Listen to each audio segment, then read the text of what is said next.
Governor general نے دوپہر کے کھانے کے بعد نوجوان اے ڈی سی کو دفتر بلایا۔ گورنر جنرل اس وقت سخت غصے میں تھے۔ گورنر جنرل کم گو انسان تھے۔ گورنر جنرل نے اے ڈی سی سے بات کی اور اس کو کہا کہ آپ کو تو بتا دیا گیا تھا کہ لنچ پر جتنے بھی مہمان آئیں ان کے حساب سے ایک ایک سیب کھانے کے بعد رکھا جائے گا۔ آج مہمان صرف ایک تھا، کھانے پر میں اور میری ہمشیرہ کے علاوہ بھی کوئی نہیں تھا۔ 3 لوگوں کے لیے 3 سیب ہونے چاہیے، چوتھا سیب ٹیبل پر کیوں کر رکھا گیا؟ گورنر جنرل نے کہا، نہ صرف میرے حکم سے لاپرواہی کی ہے آپ نے، بلکہ پیسے کا اسراف ہے یہ۔ گورنر جنرل کا لہجہ بلند ہو گیا تو نوجوان نے جواب دیا، سر غلطی ہوگی، آئندہ ایسا نہیں ہوگا اور میں اس کی مکمل ذمہ داری لیتا ہوں۔ یہ جواب سن کر گورنر جنرل نے ایسا سے کہا، اوکے، آئندہ خیال رکھنا، اب تم جا سکتے ہو۔ افسر نے گورنر جنرل کو سلوٹ کیا اور چلا گیا۔ یہ طریق اولیٰ کے جلیل القدر لوگوں کا قصہ نہیں بلکہ ہمارے اپنے ملک کا ایک سچا واقعہ ہے، اور وہ گورنر جنرل قائد اعظم تھے۔ ہمارے قائد محمد علی جناح جب تک زندہ رہے ان کے حکم کی منوعن تعمیل ہوتی رہی۔ مہمانوں کے حساب سے نپا تولا کھانا بنتا تھا اور اسی تناسب سے کھانے کے بعد پھل پیش کیا جاتا تھا۔ یہ واقعہ سچا واقعہ ہے اور چند برس پہلے جس افسر نے سنایا تھا اس کو کئی سال ہو گئے، وہ ایز اے بریگیڈیئر اپنے عہدے سے ریٹائرڈ ہو چکا ہے، اور اس واقعہ کو سناتے ہوئے بریگیڈیئر صاحب رو رہے تھے، اور یہ وہ دیانتدار لوگ تھے جنہوں نے پاکستان بنایا۔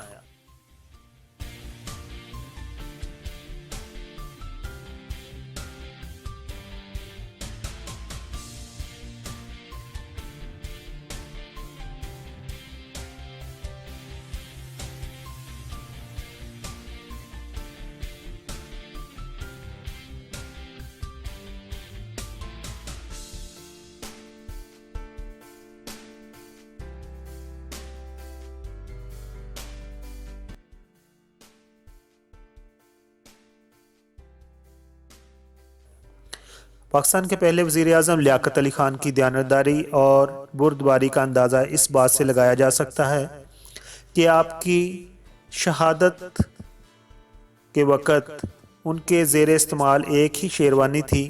راولپنڈی میں گولیاں لگنے کے بعد جب شیروانی اتاری گئی تو پتہ چلا کہ اس کا ایک کالر اندر سے مسلسل استعمال سے گس پٹ کر پھٹ چکا ہے۔ ان کی ذات پر بھی بطور وزیر اعظم کبھی کرپشن کا ایک بھی الزام نہیں لگا تھا۔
پاکستان کے دوسرے وزیر اعظم یعنی خواجہ ناظم الدین سرکاری گاڑی پر دفتر جا رہے تھے تو ڈرائیور نے وزیر اعظم سے کہا کہ ایک گزارش کرنا چاہتا ہوں، تو خواجہ صاحب نے اجازت دے دی، اور خیال ایسے لگ رہا تھا کہ جیسے وہ ڈرائیور شاید سفارش کرے گا کہ اس کے لیے، اس کے بھائی کے لیے یا اس کے کسی اور رشتہ دار کے لیے نوکری کا کچھ ارینج کر دیں، لیکن نہیں، ایسا نہیں تھا۔ ڈرائیور نے شاستری سے کہا کہ سرکاری گاڑی کے لیے کوئی شیڈ نہیں ہے۔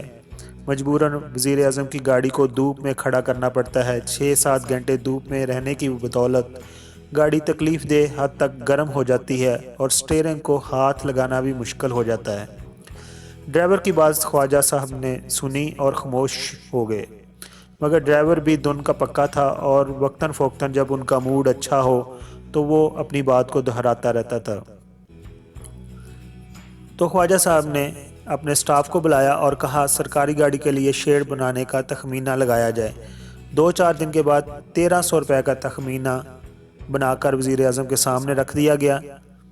یہ کئی دن ٹیبل پر پڑا رہا کاغذ، اور ڈرائیور اکثر یاد کراتا رہا۔ تنگ آ کر خواجہ ناظم الدین نے سٹاف کو حکم دیا کہ تخمینہ وزارت خزانہ کو بھجوا دیا جائے۔ وزیر اعظم کے دفتر سے جیسے ہی کاغذ موصول ہوا تو سیکرٹری نے اس کا جائزہ لیا۔ سیکرٹری خزانہ کا جواب یہ تھا، مہاجرین کی آمد و رفت زوروں پر ہے، تمام پیسے مہاجرین کی فلاح و بہبود پر خرچ کیے جا رہے ہیں۔ اس کے پیش نظر وزیر اعظم کی گاڑی کے لیے شیڈ بنانے کی رقم مہیا نہیں کی جا سکتی۔ سرکاری خط وزیر اعظم کو پیش کیا گیا تو خاموش ہو گئے۔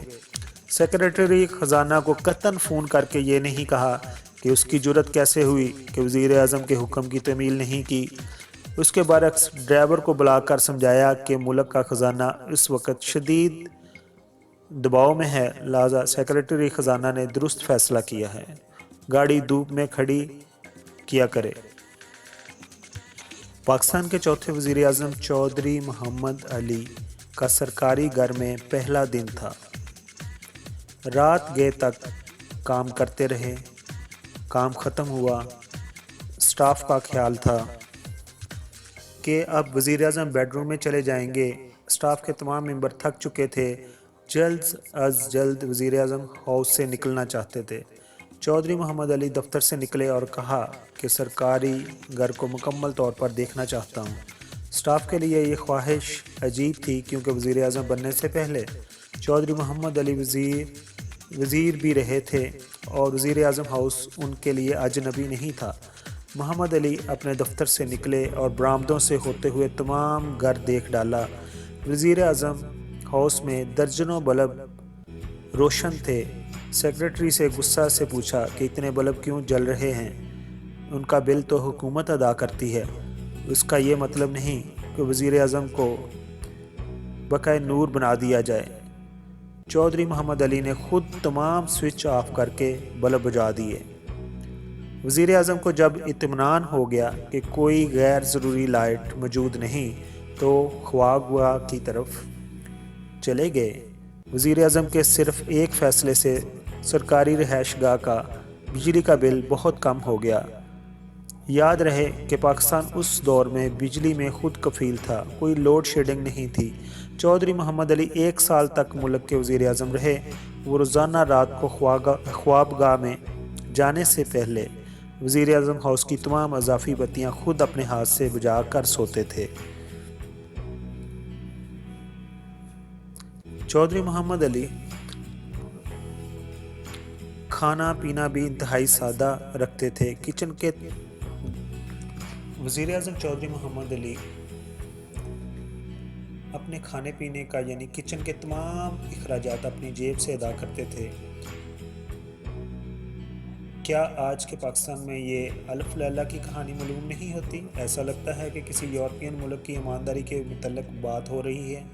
نہیں، یہ ہمارا ہی ملک تھا اور یہ ہمارے ہی وزیر اعظم تھے۔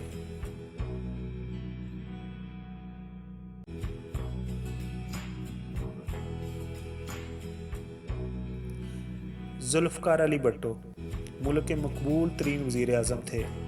سیاسی مخالفت بھی شدت کی تھی، ان پر ہر طرح کے الزامات کی بچھاڑ رہی ہے، مگر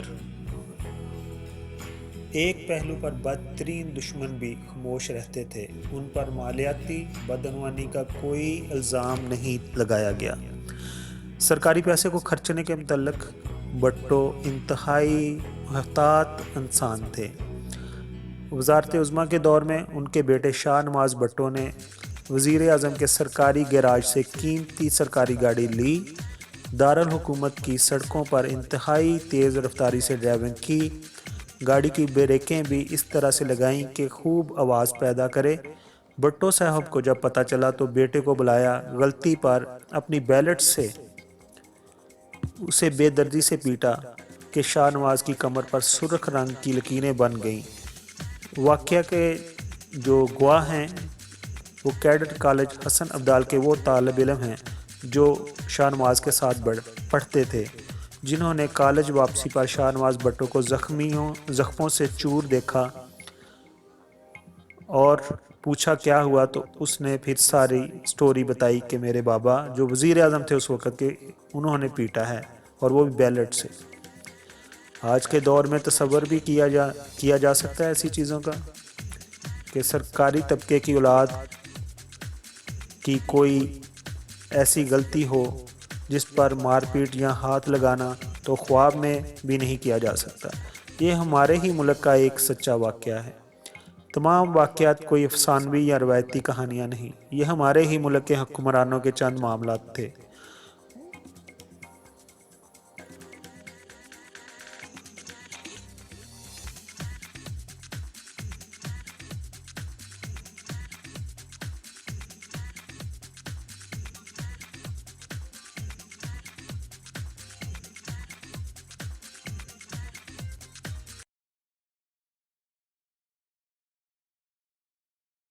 پاکستان کا پہلے کیپٹل دارالخلافہ کراچی تھا اور یہ ایوب کے دور میں کراچی سے اسلام آباد میں شفٹ ہوا، تو جنرل یحییٰ خان اس وقت پاکستان کے صدر نہیں تھے، ان کو ایوب خان نے ذمہ داری دی۔ یحییٰ خان کا اس منتقلی میں اہم رول تھا۔ یحییٰ خان ایوب خان کے بعد صدر بھی رہے۔ اس کی بے پناہ یحییٰ خان کی انسانی کمزوریاں اپنی جگہ پر، مگر کیا حقیقت ہے نہیں ہے کہ یحییٰ خان نے پورے اسلام آباد میں ایک پلاٹ الاٹ نہیں اپنے نام کروایا، اور اس نے پلاٹ کی درخواست بھی نہیں دی۔ کیا اس کے لیے مشکل نہیں تھا؟ مگر وہ آدمی سرکاری پیسہ کے معاملات میں بہرحال ایماندار تھا۔ اس کی ذاتی کمزوریوں پر خوب لعن طعن کر سکتے ہیں، جنگ ہارنے پر اسے قبر سے نکال کر دوبارہ پھانسی دے سکتے ہیں، مگر کیا یہ قابل تعریف بات نہیں کہ اس نے تمام طاقتور ہوتے ہوئے بھی کوئی مالیاتی بدعنوانی نہیں کی؟ جبکہ دیکھا جائے جب بھی کوئی شہر بسایا جاتا ہے، دہائیوں سے ہر سرکاری غیر سرکاری ہاؤسنگ سکیم کرپشن کی داستان ہے۔ جس کے پاس اختیار ہے وہ ناجائز دولت کی گنگا میں نہانا ثواب سمجھتا ہے۔ 1977 کے بعد سیاست میں پیسہ کا عمل دخل بڑھتا چلا گیا۔ اب تو سیاست ہی نہیں، صرف اور صرف پیسہ کا کھیل ہے۔ 2-3 دہائیوں سے اخبارات ملک کی ترقی کے اشتہارات کی بدولت بوجھل ہو رہے ہیں، مگر عجیب بات ہے کہ پاکستان غربت اور جہالت کے دائرے میں مسلسل سفر کر رہا ہے۔ اکثریت کی جان و مال اور عزت غیر محفوظ ہے۔ حل کیا ہے؟ آخر کیا کیا جائے؟ جب تک وہ لوگ جن کے ہاتھ میں اس بدنصیب ملک کی عنان حکومت ہے ٹیبل پر رکھے ہوئے چوتھے سیب کا حساب نہیں لیتے، کچھ نہیں ہوگا۔ خدا را سوچئے چوتھا سیب کیسے اور کیوں کر کھانے کی میز پر پہنچ گیا، اسے فوری طور پر ہٹانے کی جرات پیدا کریں۔ اپنے اس پیارے ملک کو بچائیں، اپنے لیے، اپنے آنے والی نسلوں کے لیے۔